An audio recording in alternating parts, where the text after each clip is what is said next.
બુલેટિનમાં આગળ વાત કરીએ તો બાંગ્લાદેશ સંકટ મુદ્દે ભારત સતર્ક થઈ ગયું છે। કેન્દ્ર સરકારે સર્વદળીય બેઠક બોલાવી। થોડીવારમાં સંસદમાં સર્વદળીય બેઠક શરૂ થશે।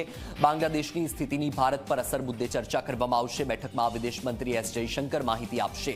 વિદેશ મંત્રી એસ જયશંકર સંસદમાં પણ બોલશે।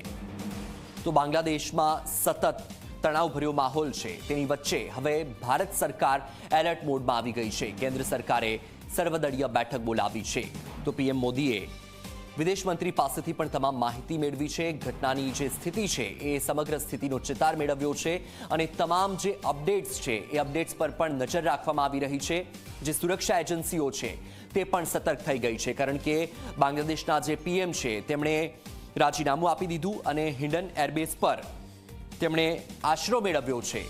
ત્યારે હવે બાંગ્લાદેશમાં સતત તણાવભર્યો માહોલ છે, અફરાતફરી સર્જાઈ છે। જેલમાંથી કેદીઓ પણ ભાગી છૂટ્યા છે, તેમાંથી કેટલાક આતંકીઓ પણ છે। તેને લઈને ભારત અને જે બાંગ્લાદેશની સરહદ છે ત્યાં પણ ચુસ્ત સુરક્ષા વ્યવસ્થા